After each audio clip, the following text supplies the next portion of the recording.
你會覺得冤嘅意思係坐喺度耐定係點樣啊？譬如唔喐，即係譬如我坐喺度瞓着咗咁樣坐喺度呢個位就耐咗之後咧就會。咁你坐梳化你隻手會唔會有動作㗎？冇啊，就咁坐喺度。但係如果你呢個係有傷患嘅，因為頭先咁樣碰你嘅時候都明顯係脹起，但係明顯有分別，而呢個分別咧，但係問題就話你坐幾耐會有嗰種冤，半個鐘、1個鐘？我諗半個鐘。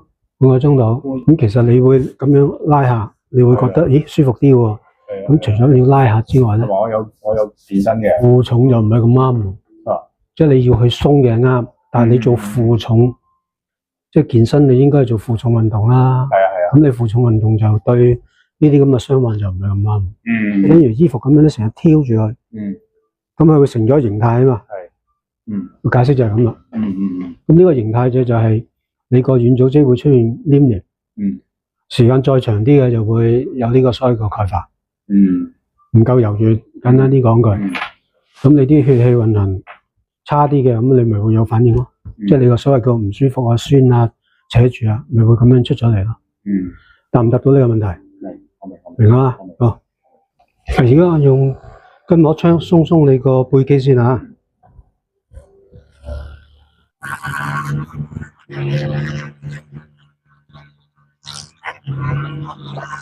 吸氣，吐氣，再嚟。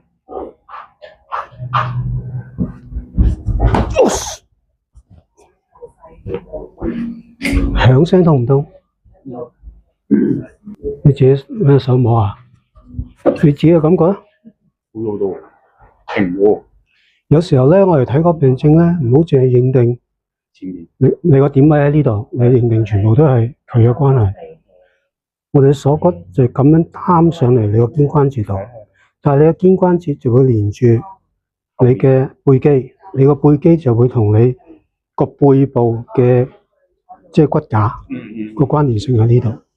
其實你做啲咁嘅拉伸動作咧，你拉嘅時候咧，你要有嘢管住佢，你唔管住佢嘅，你嗰個動作一翻嚟嗰個骨點咪會。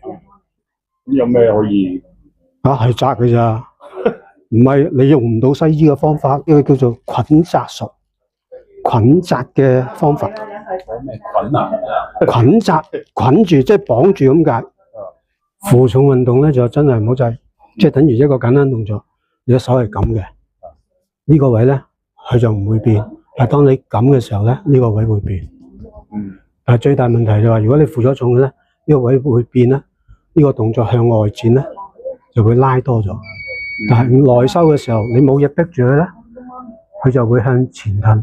雖然呢啲係好微細，但係就話俾你聽，日子落去咧就只會越嚟越差嘅，唔會好咗嘅。個解釋就係咁啦。咁啊，我俾你嗰個信息即係我睇到嘅，我嘅意見。嗱，鬆咗個背咧，個背肌同個肩部肌肉咧冇拉得你咁緊咧，呢度即刻收咗。我鎖骨個位。打圈啦，好多人捽咧就錯嘅地方係咩咧？即係大力咁樣撳落去，咁呢個咪錯咯。咁我撳呢個位係撳呢個突出嚟呢個位。突出嚟嗰個位，但係突出嚟，譬如呢個位置突出嚟，呢個邊呢個圈，沿住個骨邊。沿住個骨邊，即係個骨膜就喺呢個位置啊嘛。即係喺度打圈。係啦，打圈。你游圈又得，打圈又得，咁叫打圈。咁叫游圈。睇到我 YouTube 啊？睇到我 YouTube 啊？我就唔會叫啲病人幾多日翻嚟俾我睇。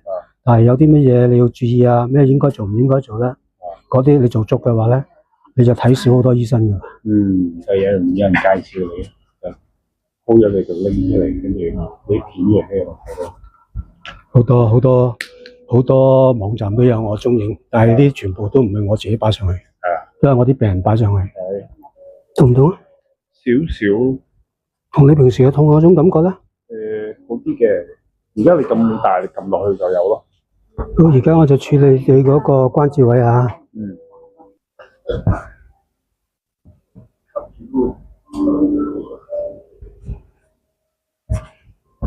響聲痛唔痛啊？係冇痛？呢個咧？肢體嘅活動嘅動作，你就會嘶沙沙啊！就唔同嗱，啲筋就係緊嘅，係即係唔係淨係講個關節會嘶沙沙響嗱。係咪啊？我而家逼住你，係下啦，咪啊？我聽到點解下下都響？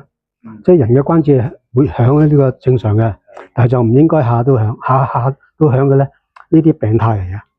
你嗰個運動，我唔同你講負重，你啲運動即係配合唔到你個身體狀態。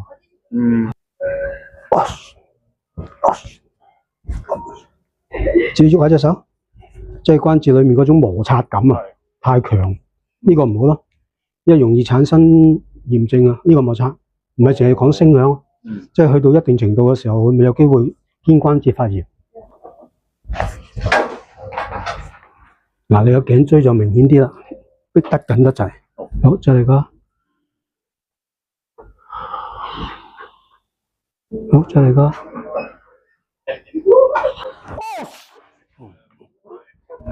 我係自從整親呢度開始咧，條頸就開始有啲冤咯。因為之前你點知你同步嘅時候整親呢個都整親咧？鬆啲，鬆得多唔得㗎？好似呢個咁樣啊！我哋關節係咁樣㗎，要適度，即係合理嗰個 angle 裏邊。最主要係呢一個，即係你隻左手撳住呢個位置，自己喐你隻右手，喐嘅時候會唔會又覺得褪一褪？